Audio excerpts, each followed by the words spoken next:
Thanks very much, Mairead. Are we good to go, Connor? Is everybody here? Yeah, fantastic. Okay, so good evening, everybody. You're all very welcome to this virtual public meeting. This is our third meeting of 2021. St. Patrick's Day is just around the corner. It's now been over a year since we last met in the Central Hotel for a public meeting, but we are so glad to be able to stay in touch with our members with the help of Zoom and YouTube. Tá míle fáilte roiimh chuig an cruinniú pipelí seo anocht. Tá muid ansásta go bhfuil méid sin daoine I láthair linn anocht. I'm Siobhan McNamara. I'm on the Executive Committee of the Dublin Cycling Campaign, and I'll be chairing tonight's webinar. Before we begin, I'll point out that this event is being recorded, and the recording will be posted on our YouTube channel afterwards. So today is the 8th of March. It's International Women's Day, a day to celebrate the achievements of women and to lobby for gender parity. Dublin Cycling Campaign is a member of the National Women's Council and aims to promote diversity in the cycling population, especially from underrepresented groups such as women, children and older people. The aim of tonight's meeting is to explore the realities of women who cycle in Ireland and to hear from 4 women who are working to make active travel more accessible to everyone. We have fantastic speakers lined up for you. We have Kathleen Jacobi from Transport Infrastructure Ireland. We have Ciara Norton from Green Schools, Síle Ginnane from Women on Wheels, and Rebecca Jones from Urban Movement Limited. Each speaker is going to present for about 8 minutes, and then there will be time for questions at the end. If you have a question, please use the Q&A function, and you're also welcome to use the chat. I'd like to thank Connor Cahill and Mairead Forsyth for organising tonight's meeting. Connor is looking after all the technical aspects of the webinar, so we're in good hands. Before we hear from our speakers, I thought I'd just say a quick few words about my own journey to cycling. And I'll start by saying that, of course, this is just my experience. I know that people have a wide range of living situations, family responsibilities, which of course influence their own particular transport choices. But for a long time, I didn't consider cycling really to be a viable transport option, mainly because of the absence of segregated infrastructure on any route that I would usually travel, particularly in Dublin city centre. I didn't need or want a car, so I stuck to walking, public transport, and I really was quite envious of those people who were brave enough to cycle around our car-dominated city. But then I moved house a few years ago and I quickly realised that cycling would be the quickest, most reliable way to get to work every day. So somewhat reluctantly, I bought a new bike, I took a deep breath and I hit the road. And I really could never have imagined all the benefits that having cycling as a transport option would bring. I quickly began using the bike for almost every journey. It was so handy, easy, flexible, so fast. I became more confident at taking my place on the roads. And I have to say that this confidence did then extend into other areas of my life. My physical fitness improved. It was easier to plan my day because I knew how long a journey would take. I feel far safer cycling at night in certain parts of the city than I would feel walking or waiting for public transport. And the bicycle has long been known as a freedom machine for women in particular, and I have to say in my case that's completely true. It's not all plain sailing. I have to admit there's always or regularly times that I don't feel safe on the roads. You get to know which routes have the poor infrastructure, where the allocation of space enables speeding, close passes, illegal parking, but you can't avoid these routes completely.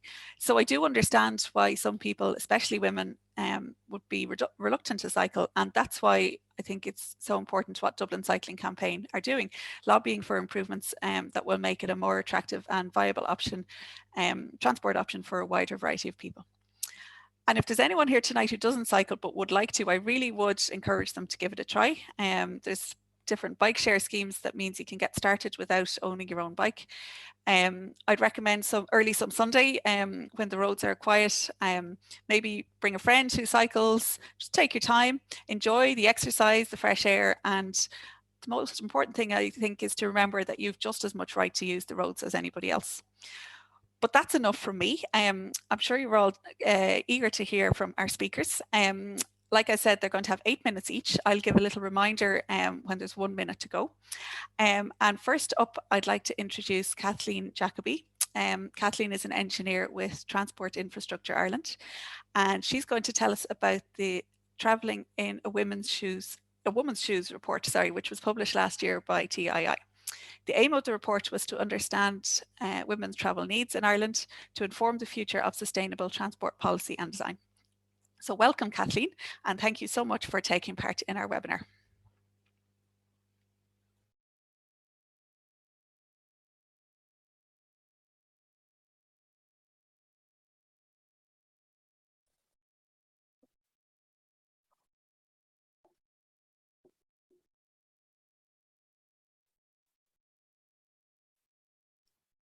Sorry. Are you okay there, Kathleen? I'm having a problem here.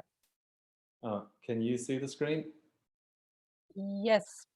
Okay, so it's displaying now with the slides, so I can progress. It's full screen, so I can't see my notes. That's my problem. Okay. What you can do is, if you up on the top right hand corner, you should be able to hover up and then make end out of full screen. It's an annoying thing with Zoom, I know.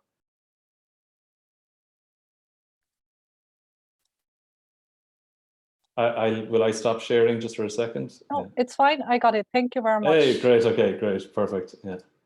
Okay. As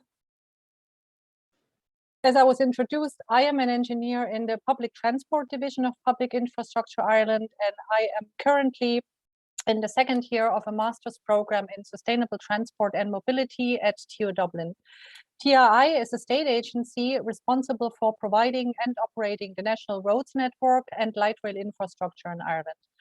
I will be talking about gender and transport, TII's Travelling in a Woman's Shoes report, and how we in TII are applying findings of the report to our work.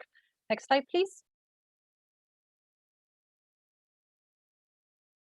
So why do we need this kind of research? Well, transport being gender neutral has been a misconception for decades and has resulted in an unconscious bias amongst transport professionals, which has driven disproportionate outcomes for women and men when interacting with transport systems.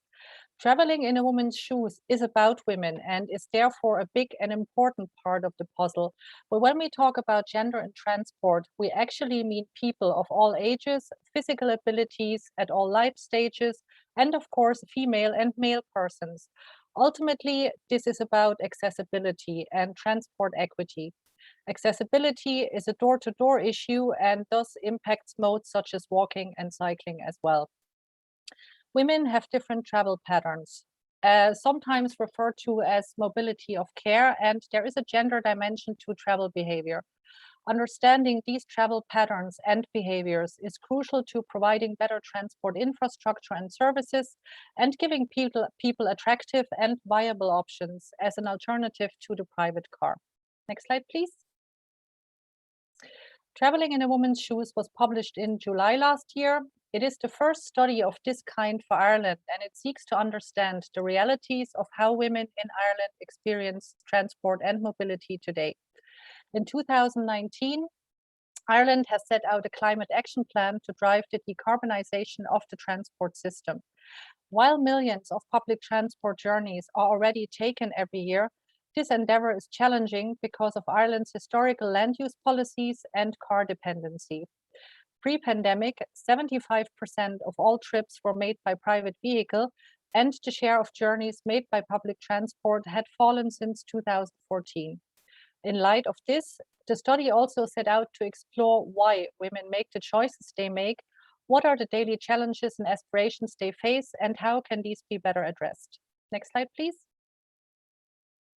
Irish women are more likely than men to have a third-level qualification, and women's employment rates have been rising gradually over the years. However, women are still participating in the workforce at a lower rate than men. Female employment tends to dominate sectors such as education, healthcare, social work, hospitality, and food services, and women tend to engage more in part-time work. As women get married and have children, their relationship to work changes more significantly than it does for men. The 2016 census found that married men are working longer hours in paid employment than married women. Existing research shows that in Irish households, women are still the primary caregivers, providing care and assistance to children, the disabled, and elderly relatives. Next slide, please. International research has shown that safety, access, reliability, convenience, and comfort are the strongest determinants for women's modal choice. Cycling and public transport have the ability to compete directly with cars, but currently they fail to meet many women's needs. Next slide, please. For our study, the central research question was what motivates or constrains Irish women to select different mobility options. In order to explore behaviors, in-home interviews were conducted with 21 women in Cork and Dublin. This was followed by a survey of 1,000 people in order to validate findings quantitatively. Participants represented a diverse demographic and geographic background and included a varied transport usage and behavior. Next slide, please. We found that women rely heavily on the car, with 79% of women, but also 88% of men considering the car to be a necessity. When life becomes more complex, women typically become more time poor, balancing job requirements and household tasks. And in many cases, public transport and cycling are no longer viable options for complex trip chaining, and they are not seen as being child-friendly.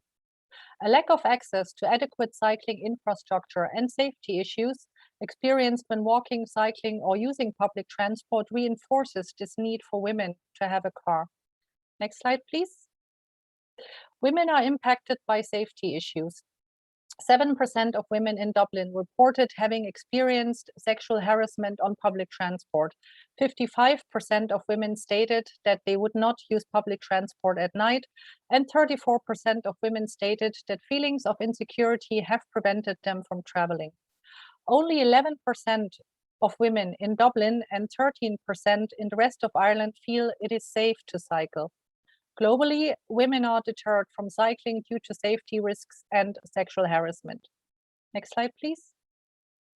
Transport habits are socialized from an early age. For some, learning to drive and getting a car is a coming-of-age moment, while for others, cycling and using public transport provides independence from caregivers. Some of the women that were interviewed talked about the freedom public transport gave them. But many women who use public transport to commute still consider having access to the car a necessity for chores and other spontaneous emergencies, given how unreliable public transport can be. Women consider the car to be the most pleasant and least stressful mode of transport, followed by train, walking, and cycling. In Dublin, women cycle an average of 0.8 hours per week, and outside Dublin, this is only half an hour per week. Across regions, cities, and neighborhood, women have different relationships with mobility and public transport. In many rural areas, public transport and walking and cycling infrastructure are not available. And growing up, women do not have the opportunity to learn how to navigate a public transport system or become confident on-street cyclists. This lack of experience will make it challenging for them to navigate public transport systems and cycle confidently in urban areas where they may move for education or employment. Safety is an issue for all, but for women, just one negative experience can have a devastating effect on their mobility, and they tend to devise workarounds for situations that make them feel unsafe. In summary, Irish women's mobility is impacted by existing household gender dynamics and by being and feeling unsafe in public, particularly when walking, cycling, and using public transport. Designing sustainable transport infrastructure must be synonymous with designing inclusive, safe, and high-quality experiences that consider women's and the needs of their family. We must involve women in the co-creation of policy to reduce the chance of unintended consequences. Next slide, please. 1 minute left there, Kathleen, okay? I have 1.5 left, sorry. That's all right. We'll allow it. Thank you. The main reason for conducting the study was to inform the future of sustainable transport policy and design, and we at TII are now in the process of advancing better integration of social sustainability and gender equality into our work. One element of this is the development of a gender lens checklist tool for our light rail projects. This is being developed in cooperation with a gender and mobility expert. The document is still a work in progress, so I'm not in a position to talk about it in detail. But in a nutshell, it is aimed at encouraging new perspectives and incorporating new approaches into the design and delivery of our transport services. TRI is just one part of the transport ecosystem in Ireland, but by commissioning this research and applying the findings to our work, I think we have made an important first step towards providing a transport system that brings everybody along and leaves nobody behind. Next slide, please. Connor kindly included a link to the report in the announcement for this event, and for those of you who are interested in exploring this topic a little further, I have included some resources that you might find interesting. Thank you for listening and happy International Women's Day.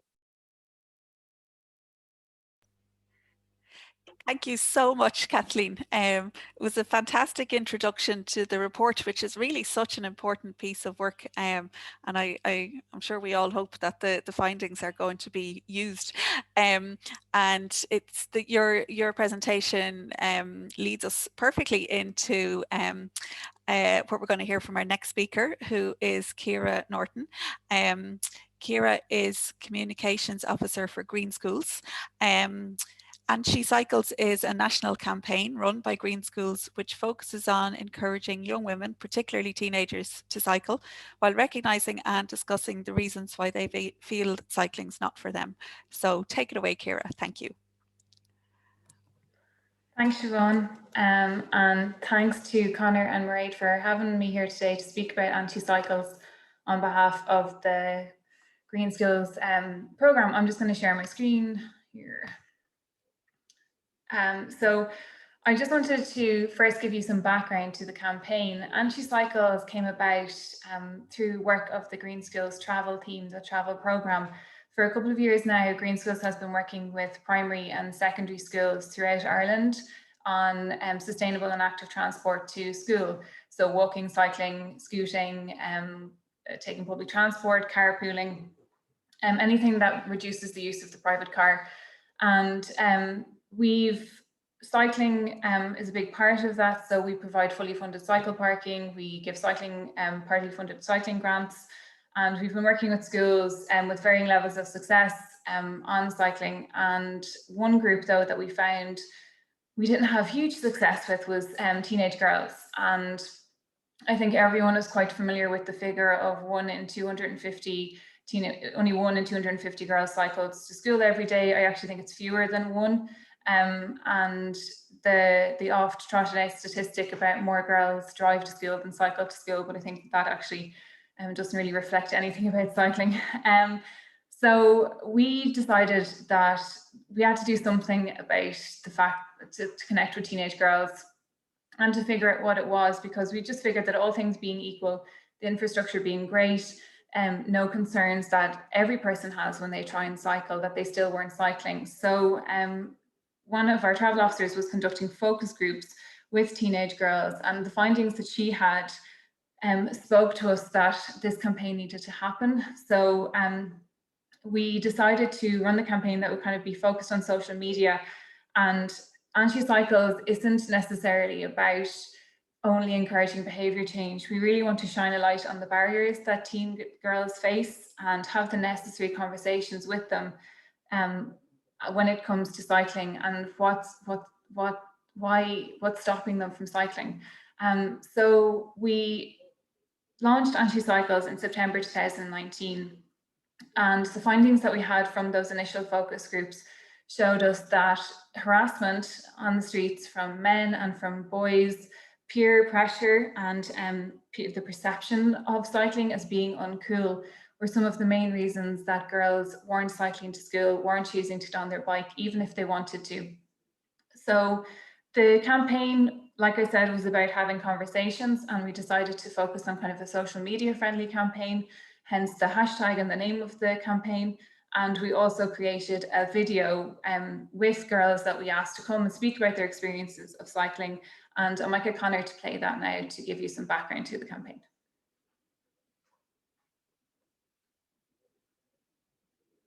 That's just going to end your screen sharing. Yeah. Share.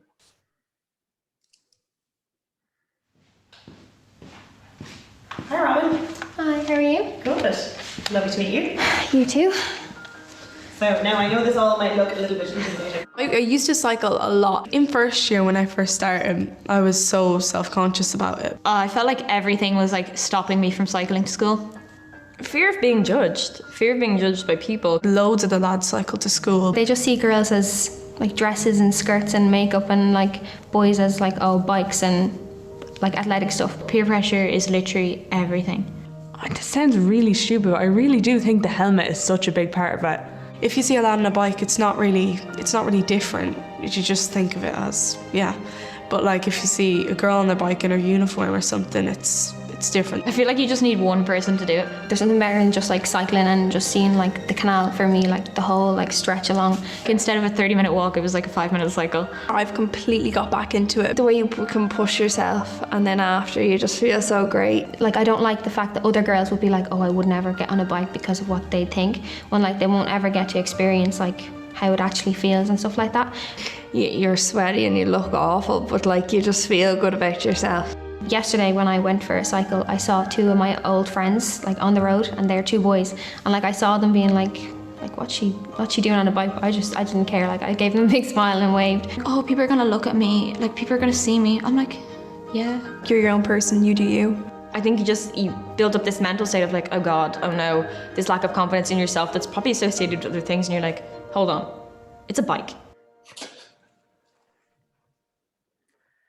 So yeah, that was our video, and I think that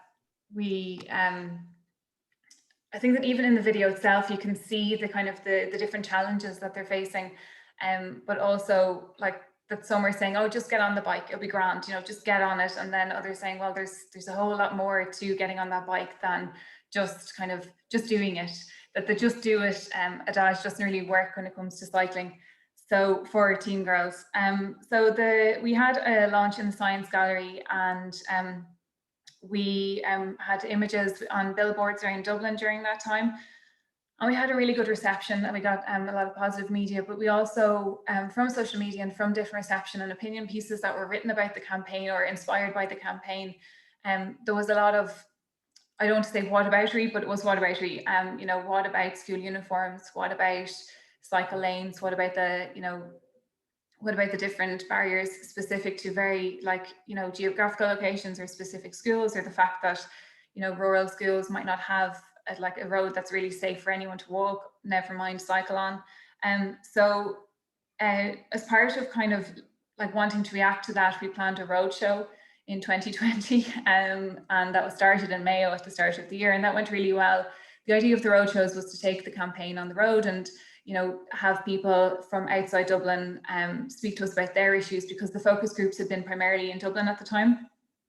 So we wanted to see what was going on, and also like if the issues faced by girls in schools in those areas were the same, and what the reception would be like.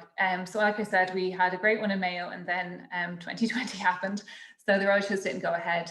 And Anti-Cycles kind of remained as more of an online campaign during the past, last year. When this academic year started, we were very keen to do something else with the programme, and it linked back a lot to what we were talking about, the issues facing specific schools, and the fact that a lot of the issues faced by schools a lot of the issues faced by the girls were very particular, maybe to where they went to school, or, you know, where their school was located. So this year we have a pilot ambassador program, and we have 25 teens signed up to that. And the ambassador program is about kind of creating role models and leaders and empowering those girls. It's also about providing opportunities for them to cycle. 1 minute left there, Ciara. Thanks. Thanks, Yvonne. Yeah. So the ambassadors have our kind of focus with them is training them almost to tackle those issues in their specific communities, and giving them the tools to become ambassadors, and to you know, when it comes to a uniform issue, perhaps that's giving them the tools to campaign for a change in uniform if they feel that that's one of the biggest barriers facing their peers. Just a quick note then, sorry, I've rattled on for too long, but the campaign itself has actually been adopted by some groups in Sustrans in the UK. So it's At the moment, we have focus groups in Edinburgh looking at the campaign, and it's moved as well into the UK Midlands. And it's really interesting to see what different communities are faced with. There's communities in Leicester where a lot of the girls would wear hijabs, and how that works with helmets or not with helmets, and how that impacts their uptake of cycling. So the programme itself, I think, is really just beginning in many ways, and we're incredibly proud of it in Green Schools and what it's achieved so far. And I think our ambassadors, our pilot group of ambassadors, are a testament to that. So thanks for listening to me. Brilliant, Ciara. Thank you so much. What a video. It's really fantastic. Yeah. They're a great group. Oh, absolutely. I'm sure there'll be some more questions later, but we'll move on now to Síle. Síle Ginnane is researching gender and cycling in Dublin as part of Women on Wheels, which is an ongoing research project carried out by Dublin Cycling Campaign volunteers and funded by the Community Foundation for Ireland. So take it away, Síle. Great, thanks a million, Siobhan. Great, and I just want to make sure that it's obvious that I'm here on behalf of the Women on Wheels research group, which is made up of Dublin cycling volunteers. And it's important to mention really that transport equity is, there should be a rights-based approach to it. And even though this particular research project is about women cycling in Dublin, the gender is non-binary, and that we should be very aware of the intersectionality and take into account ethnicity, disability, socioeconomic background, people of all ages. And my own background is in health. I'm quite conscious about that we have a mindset, our public mindset has an idea about who cycles, and that all different types of people cycle, including amputees, people with conditions where it's easier to cycle, like multiple sclerosis or early stage Parkinson's, people with hidden disabilities, and people of older age. And I suppose it's difficult to be in everyone's shoes, but it is important to have empathy in design. And that is the first step in design thinking, in that methodology, is to understand what people are experiencing and try and find out what people are experiencing. And the best way really to do this is to ask and listen to them. I think I'm stuck. Yes. So our research direction for the project started with a listening workshop with over 40 women. And our aims and our title coming out of that research was Cycling as a Woman in Dublin, and to explore how women engage with and how women experience cycling in Dublin. And our methodology was, we had a three-pronged approach to field research. We selected the participants for that research across a number of demographics. We tried as best we could to include people of different ages, ethnicity, working status, the number of children they had, the years of experience cycling. And our data collection methodology was using connected bicycle bells to a cloud-based research platform that would allow, when the bell was rung, it would log and map and timestamp when people encountered certain instances as they were cycling along, both positive and negative. And we also included with that a diary entry where participants were prompted to fill out a diary entry as many times as they wanted really during the day. And then following that, we'd face-to-face interviews with the 18 participants. And those interviews, it was interesting to see how the incidents that were logged using the bicycle bell sensitized people to their environment, and probably increased their awareness of their experience while cycling. So we'd loads of data collected from there. And I'm going to talk a little bit about the process of analysing that data from the interviews. So the interviews were transcribed, and then we looked at how best to make sense of all that data really, and to understand what was going on. And we took an approach called thematic analysis that helps identify common patterns and ideas in that information. And the coding process, we set up a coding team from the group, which is, we have a good gender balance on it, which is great to see, or to have allies. And all the members of the team read all the transcripts and familiarized themselves with the data, including the incidents that were recorded. And then we took a systematic approach to going through and interrogating the data as much as possible. And just to give you an idea of this, and this isn't my writing, but by going through the data, we would pick out certain, not choose certain things, but as things, as ideas struck us from the information and the personal stories, they were jotted down or kind of acknowledged. And we would have gone through these numerous times, trying to identify particular ideas and passions that might come up. So I'm just going to read from this one. Síle, sorry, you have 4 minutes left to ask me to, Yes. alert you then, okay? Yeah. Thanks, Sean. So actually on a bike, I have to say, I feel particularly safe at night, personally. I feel very safe because people probably can't tell if you're a man or a woman on a bike anyway. So no, it wouldn't make a difference to me being dark at all, actually. And this is something that would have jumped out as one of the coders, we call them, and so it's noted down, that kind of sense of safety from the gender ambiguity while cycling. Or another one, and this actually reflects back to the TII report, this idea of, you know, the multi-chain trips. But on a day where you have an appointment in Marino and then an appointment somewhere else and want to go shopping, the bike is the only thing, because the bike means you can do all those things, you can cover everything. So one day I cycled to Harcourt Street, then out to Marino, and then I went to North Wall. You just couldn't do that. I'm not sure you could do that in a car, actually. I mean, you could do it in a car, but you'd be going around on these magical mystery tours. It's cycling by far the most efficient way. I don't think I could have done it in the time I did it, except on a bike. It gives you that flexibility. And that harks back, I think, to what Siobhan was saying in her intro.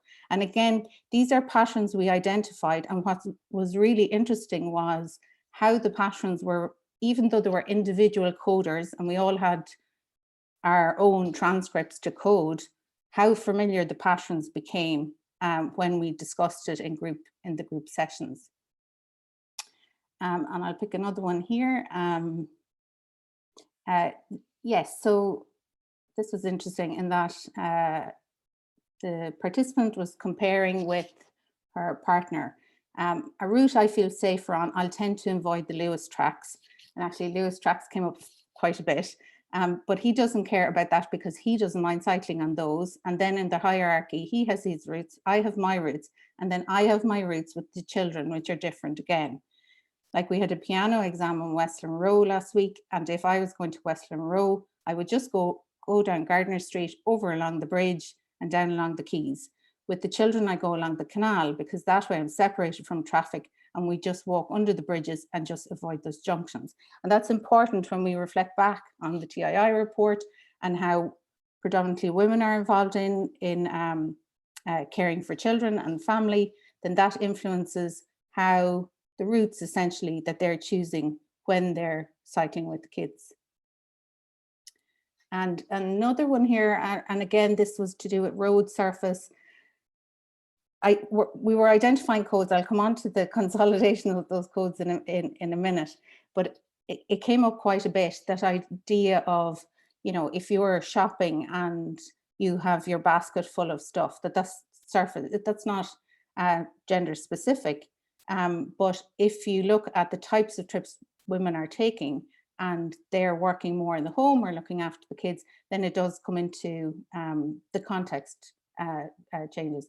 Because when you've stuff in the basket, once you've got a laden bike, your stability, and I'm not the most dexterous of people, I hadn't noticed before how bad the surface in East Wall is, for example.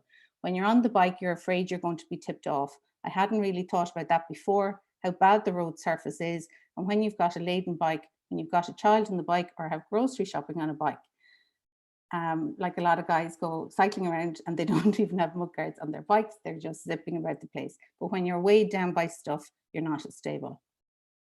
And then all those codes were taken together, and we're talking about quite significant numbers of codes, and we tried to merge them as much as possible that made sense, again, as individual coders. And we tried to group them under particular headings to see what worked, but it's always led by the data itself. And then in the group consolidation process, what was very interesting was and this is continuing, so I don't have the end results for you, but we will soon. Each code is discussed and similar codes are consolidated together, and those familiar patterns are produce, I guess, emerging themes. And the snapshot of emerging themes include the following, but are not limited, certainly not limited to these, nor is this exhaustive.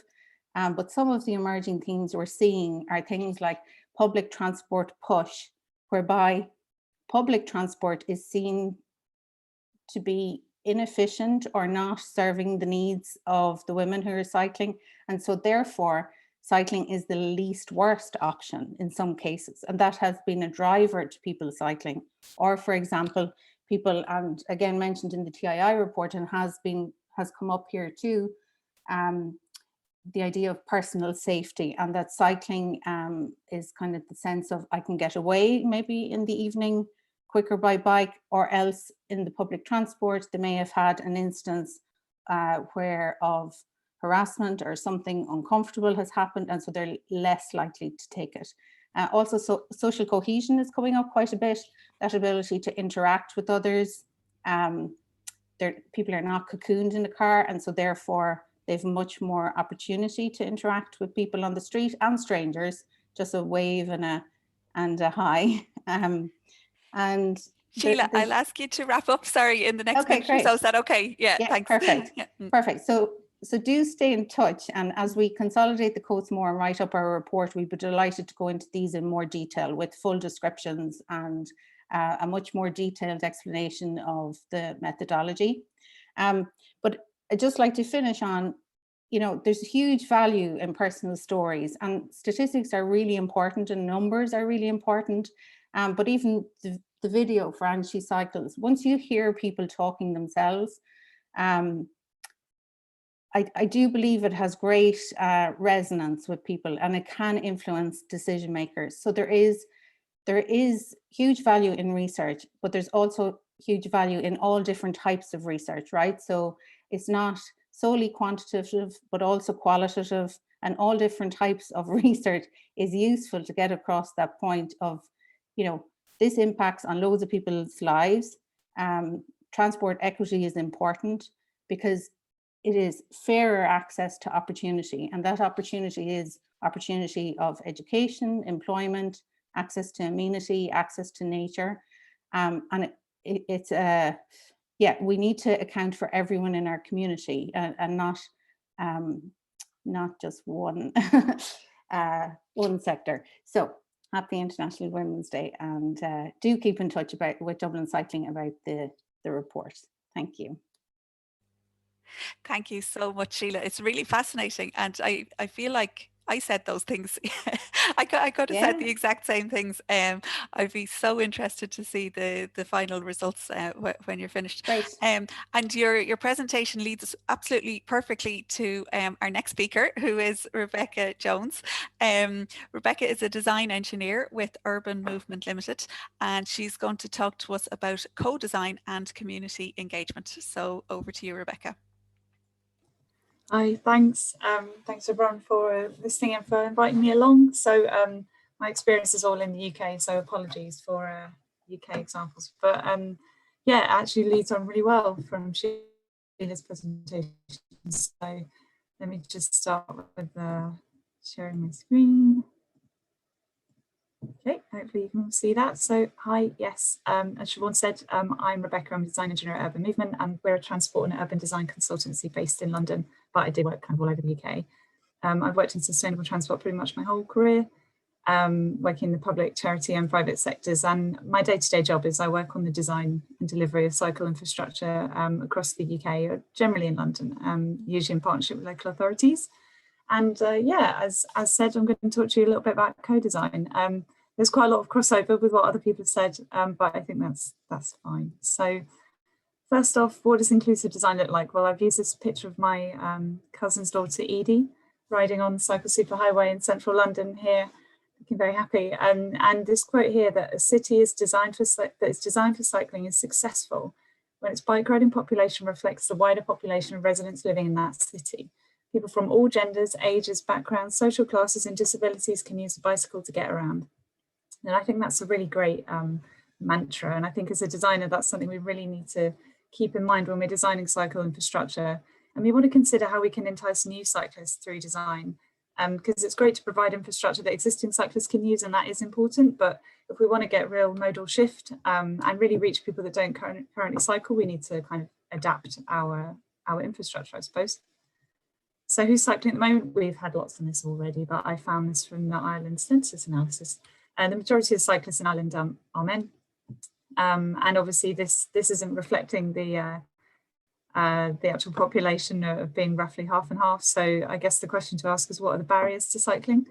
Well, these are the kind of general ones that you may hear, and don't apply to everybody, obviously, but the top one is fear of injury, and then we have other ones, you know, around fitness, not actually having a bike, poor weather, maybe it's too far to cycle, it's too hilly, there's nowhere safe to put your bike. That kind of came up in some of the research you just mentioned there, and maybe a lack of changing facilities too. And so these are the common ones, and they're not specific to women, but they're sort of applicable across the board. But if we're looking to focus on getting more women cycling, or any group that don't cycle much, we need to understand the barriers that they may face that we as designers will need to help them overcome.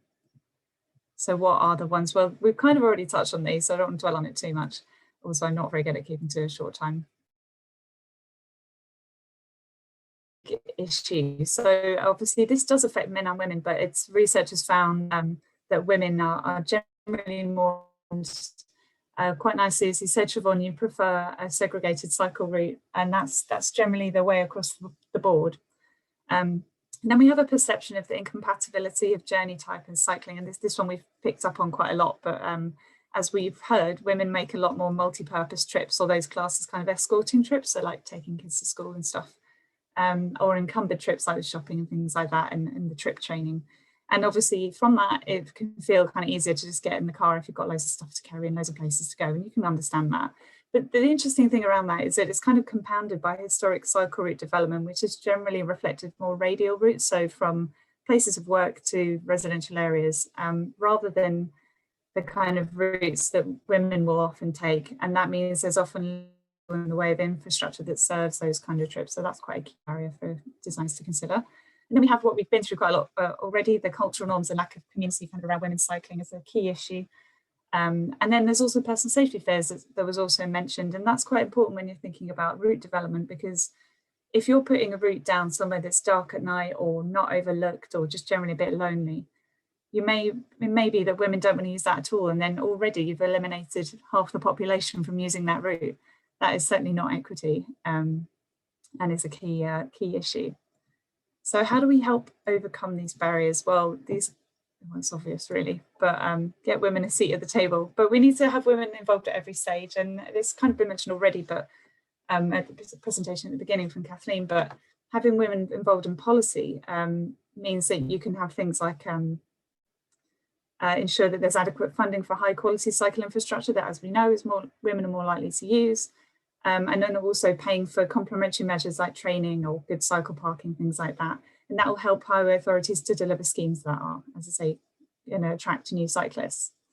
And then in route planning, I've kind of touched on this already, but this is, as we know, women's trips are often not reflected in the cycle routes that are in place. So if we have women involved at the route planning stage, it's far more likely that we're going to have trip generators that reflect women's sorts of trips. So, you might identify a route that picks up schools, shops, places of worship, doctors, gym, whatever, and then they'll be more useful because more people can use them.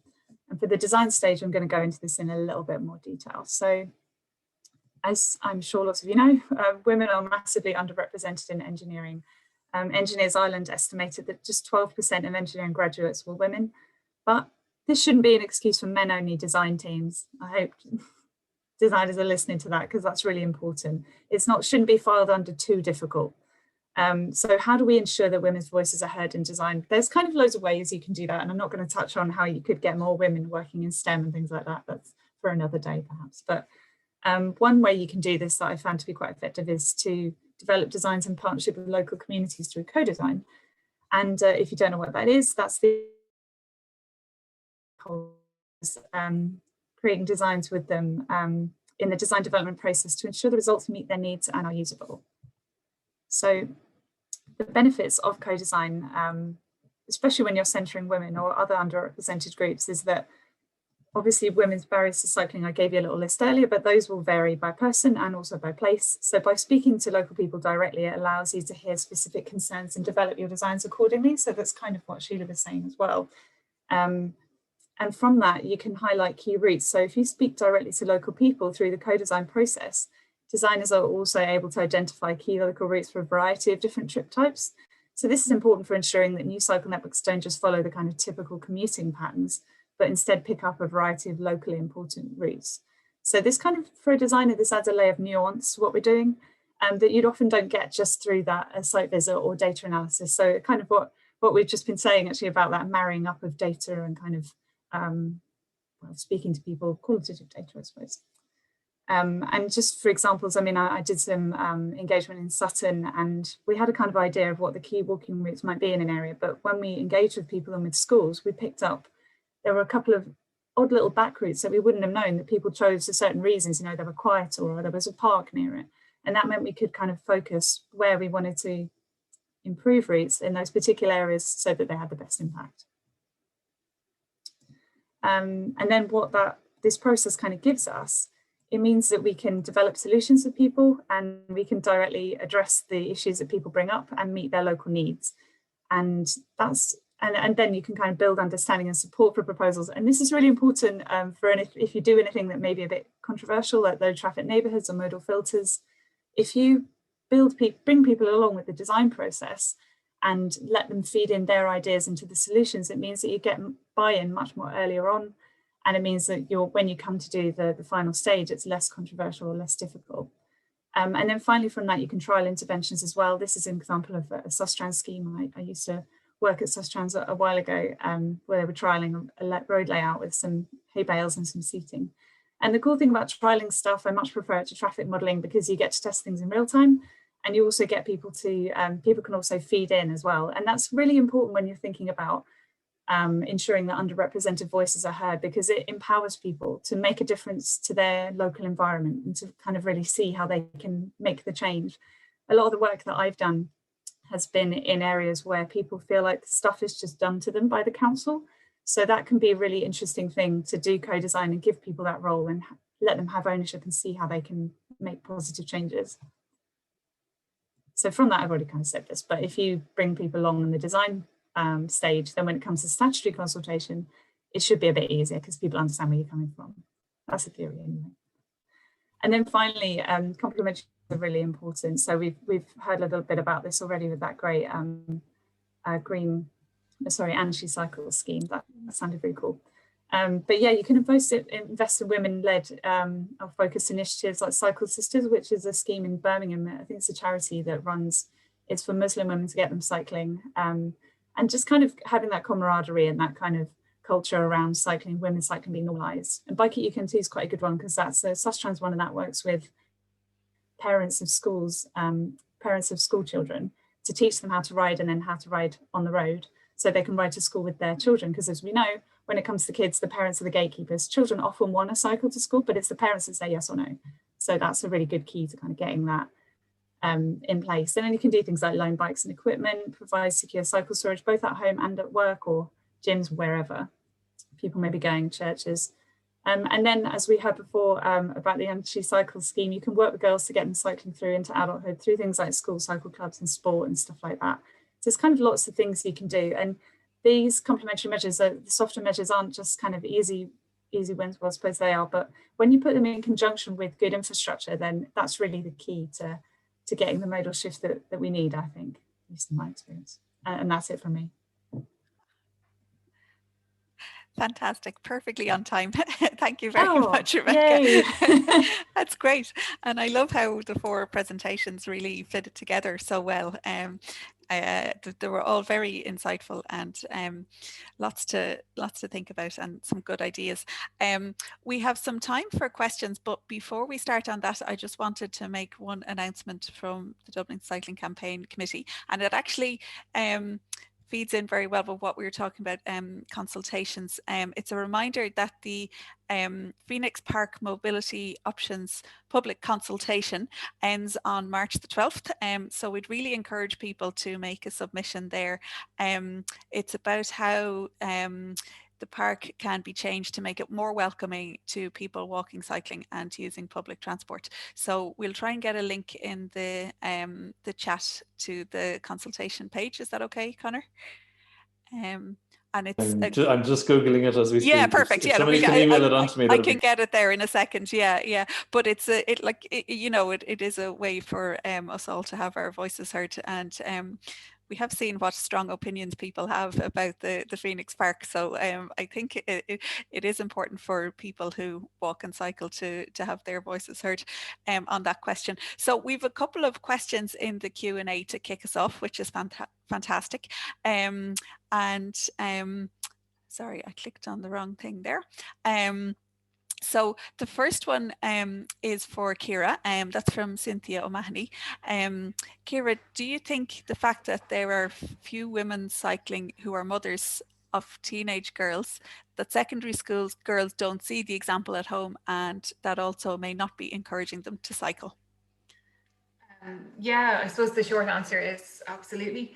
That if people in your family are cycling, or it's not seen as something to do or a mode of transport for getting to and from school, then you're less likely to do that yourself, or to think that that's it. And if you've grown up without seeing the bike as a mode of transport, a safe and accessible one, then you're probably not going to pick it up easily. I think it's in kind of those pre-teen years that girls tend to stop cycling, or tend to stop kind of engaging with sport as much as boys perhaps, and then once they're in their teens it can really fall off a cliff. So I think if you grow up with someone, or your mother or your caregiver in your family is like into cycling, or just sees it as that mode of transport that gets you from A to B and gets you where you need to be, then yeah, you're obviously going to be more involved in it. But unfortunately, I also think a lot of parents of teens maybe are like born in the 70s and 80s when private car ownership really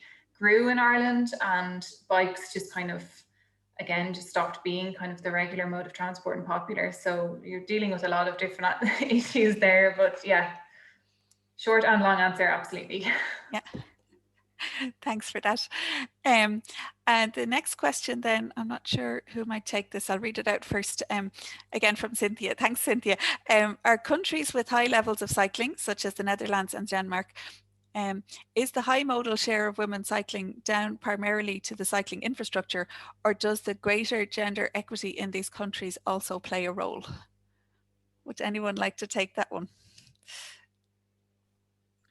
I would say the equity is a result of the good infrastructure. Okay. So I would say it's the other way around, because it enables women to actually engage in cycling.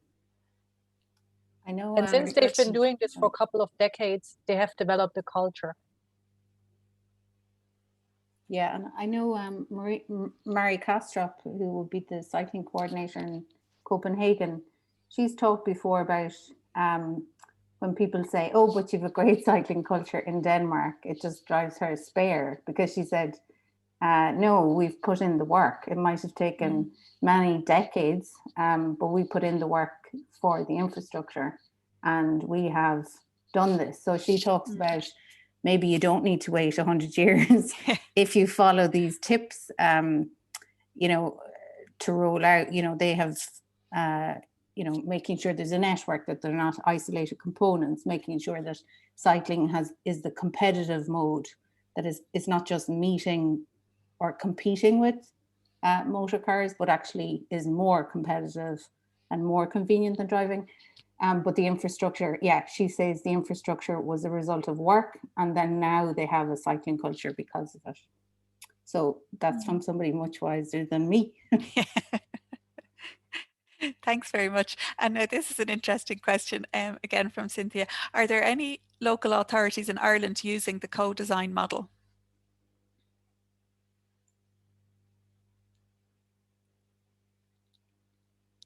Anybody like to go for that one? Kathleen, would you know? No, I'm afraid not. I am aware of, it's not hardly co-design, but South Dublin County Council, in cooperation with the National Transport Authority, are talking about putting a cycle lane in on Wellington Lane in Temple Oak, and they invited all the stakeholders to a consultation process in a local venue. And they got in a professional crowd called Join the Dots, and we all sat around tables and groups and talked about what we would like to see, what were the issues we saw on this route, and what we'd like to see on it, and what were the problem points. And all the people there, I think, felt it was a great exercise in consultation. But I don't think it's really co-design, is it? But I think, yeah, I think, and Dunleary wrote down, and again, I think it's because of their use of their multidisciplinary team, that they do engage as they're rolling it out. So we would know, obviously there's a certain amount of community engagement there, but I'm not sure it fits in with the exact co-design model that you were talking about, Rebecca.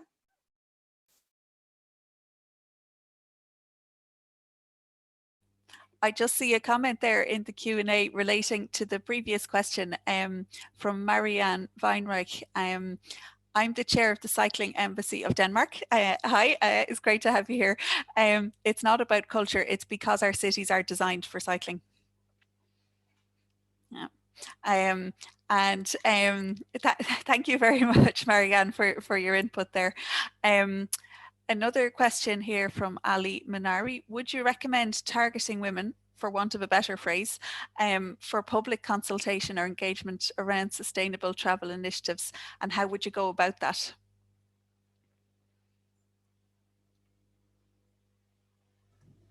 I don't know if you want me to. Great, Rebecca. Yeah, sure. Thank you. Yeah, I haven't done anything that's targeted like that per se. I mean, I'm a designer, not a community engagement expert, but it's just it's sort of part and parcel in a way. I suppose the main message I would get out around things like co-design and maybe consultation in general, being really proactive about it. And often because we've kind of already mentioned about the many sort of time costs, well, a lot of things that women have to do, basically, they have less time. So you kind of have to go to them. And you can do things like that. One sort of things you could do is, like, if you wanted to reach parents, like mothers of children or whatever, you could go to the school gates and speak to them there.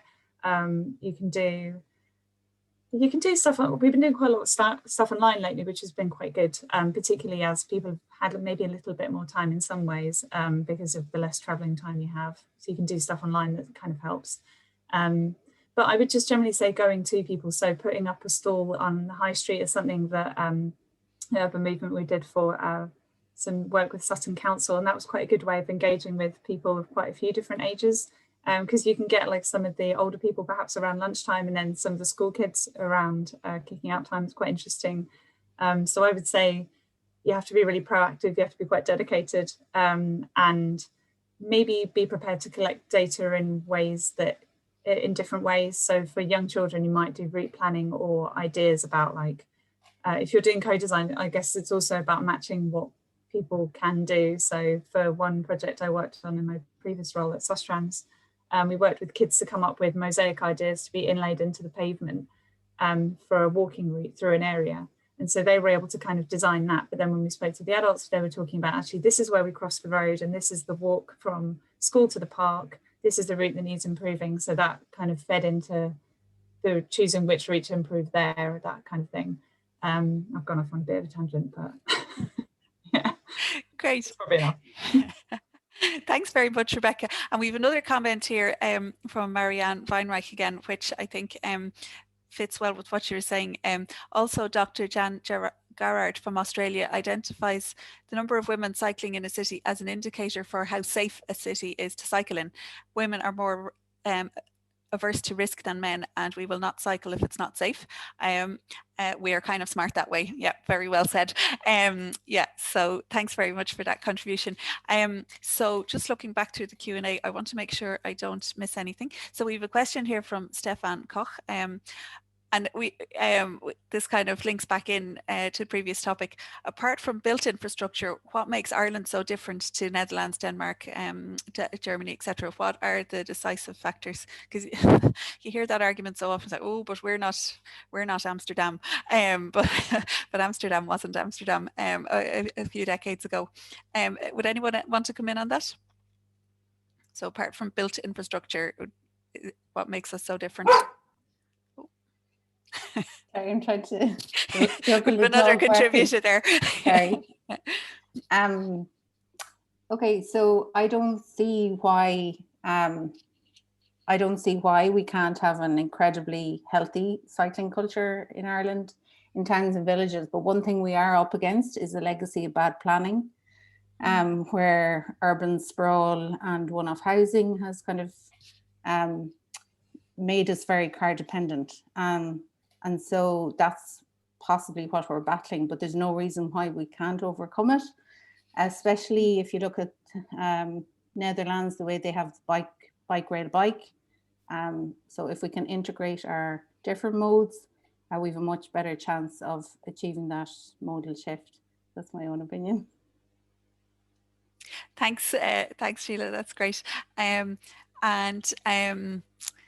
This is a good one to do, again, from Stefan. Do the councils and consultancies in Ireland have the right people with the right qualifications to design in a high quality inclusive infrastructure? They're soon going to get a lot of new staff, aren't they?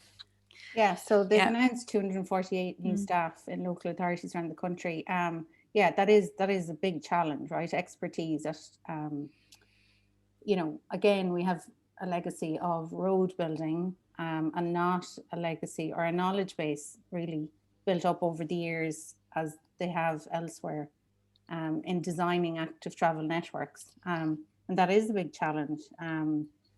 So yes, that is a challenge. But it's good the funding is now there. It's good the recruitment is there. Hopefully the recruitment is multidisciplinary teams.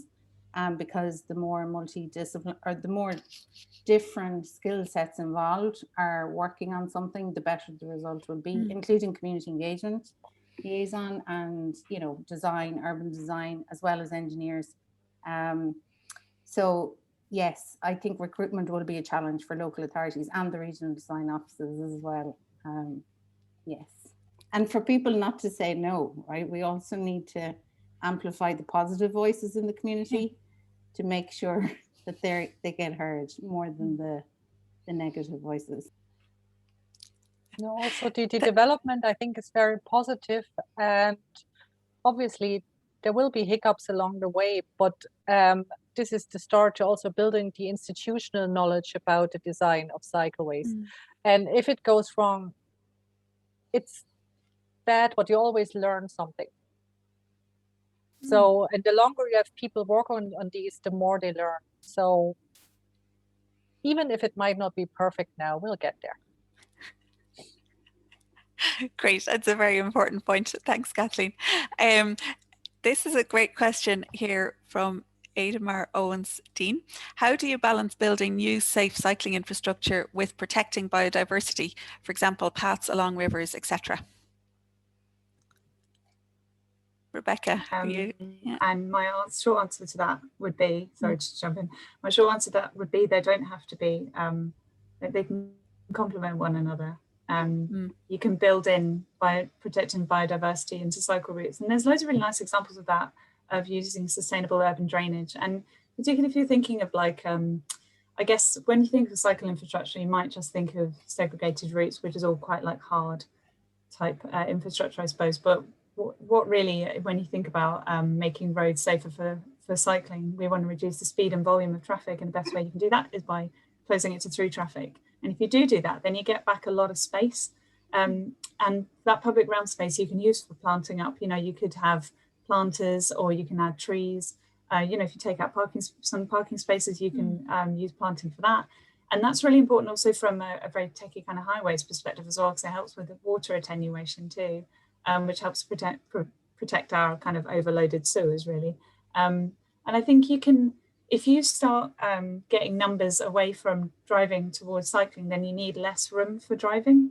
And so you can use that space for greening as well. There's lots of good examples of that all over the world, but like road diets and stuff like that, I suppose. So yeah, I would say they can work together really well, and you know, by having fewer people driving, you're already doing biodiversity a favour anyway. So yeah. It comes to the allocation of space, really, doesn't it? Exactly. Yeah. Thank you. So now we have, and we are going to wrap up soon. I know we've kept you all for more than an hour, so I think we'll just take the questions that are already here in the Q&A. So it's a question again for Rebecca from Nuala Kelly. Has Rebecca any examples of how to engage with women of minority ethnic backgrounds to build greater interest in cycling? Recently, a traveller woman wanted to buy a fixed exercise bike, but thought she would be a laughing stock in her community if she were to cycle a regular bike. That's a good question. I don't really have all the answers for that, I must say. But I suppose in my experience, maybe it's going back a bit to what I said in my presentation, is so it's all very well having the infrastructure, but you need to help overcome those other barriers, those cultural barriers that we talked about. And I guess it's about normalizing it. So, but often build it and you will come is true to some extent, but people also need a bit of persuading as well. So one way you can do that, and like I was saying, is those kind of female-led groups can be quite helpful. So there's kind of safety in numbers and strength in numbers, right? So if you provide funding or embed an officer, for example, Sustrans had done that in a project I worked in Dagenham that I mentioned earlier. Part of the reason that that project went so well is that we did all the co-design stuff, but then at the same time, there was a project officer who was working with mostly local women.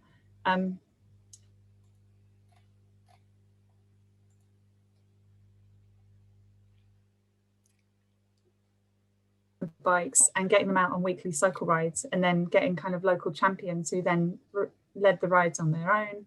And then it just became like a normal thing of seeing local women just sit. And then that makes it more likely that other people will try, I suppose. I guess there's no like magic formula, and other people on the panel will have ideas on that too. But I guess that was the one message I'd put across, I suppose. Thank you. And let me, go back. We had one more question here from Stefan. Should there be a program for mandatory field trips to new engineers to see best practice for firsthand? Absolutely. Yeah. Engineers love to travel. Yeah. No, but in all seriousness, I work for the light rail, and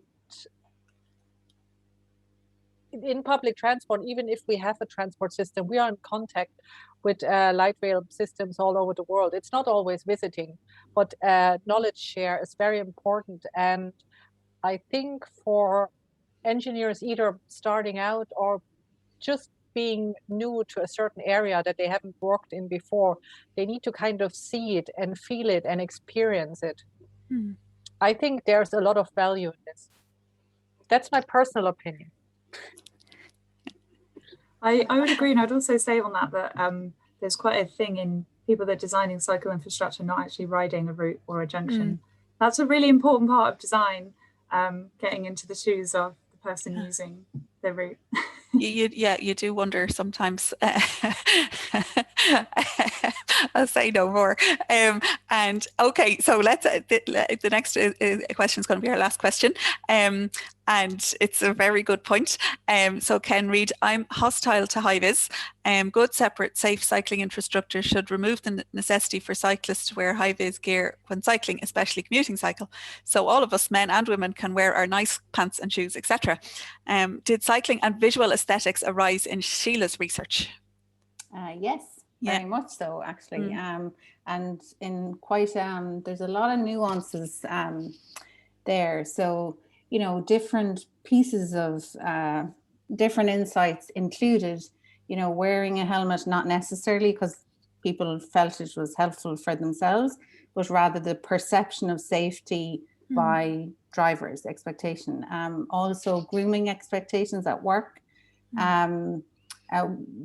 Actually, a lot of the participants had workplaces that had good facilities, but it was very interesting, you know, comments were made sometimes saying, you know, about clothes that you could or could not cycle in by other people to the participants. So yes, it's a huge area, and I think that will that is an emerging pattern from a lot of the different participants about clothing. And yes, 100% agree with you on high vis, because there's actually no evidence there at all to suggest it helps in any way. So the safer it is, the better. But yeah, I think it'll come to the fore in the report about that aspect of dressing. Yeah, especially around work and people's expectation and grooming, and also about identity, you know, the wish to wear certain things cycling, and yeah, so keep in touch, Ken. We'll all look forward to seeing the final results. So just to double check that I haven't missed anything in the chat, have you spotted anything there, Connor, in the chat? I saw a question about St. Patrick's Day this year. Any plans? In former times, the Dublin Cycling Campaign would have a fantastic representation at the Patrick's Day Parade, but obviously that's not going to happen this year. We did talk about doing something on social media, so watch this space is what I'll say for the moment. Hopefully we'll come up with something. Be nice to get people out and about on their bikes next Wednesday. Did you notice anything else there, Connor? No, we're all right. So I think sorry, Ciara, sorry, yeah, go ahead. And there was a question in the chat about school uniforms. I'll post it.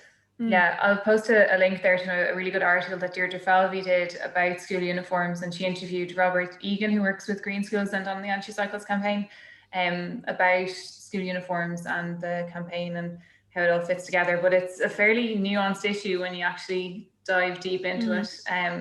It's not as simple and straightforward as just allowing girls to wear trousers, unfortunately. So I'll post a link to it because I think it's a really good read, and there's actually a follow-up opinion piece by Deirdre on the reaction to it. So yeah, just I spotted that there, and it is something, it gets a lot of people talking. Yeah, I know the issue of school bags too, and how heavy they are, and all the different things you need to bring with you to school, you know, is obviously another factor. Yeah, so there was feedback on one thing from someone who had to carry a sports bag like a hockey stick to school, you know, some days, and how that would fit with the bike. And so there's lots of different smaller issues like that prevent people. Yeah, thanks very much. That's great. So thank you so much to all our participants for fantastic presentations, giving us an awful lot to think about. I think it's been a good celebration of women and of bicycles, or tricycles, or any any kind of mobility aids. And thanks to all our attendees, and to those who made comments and asked questions.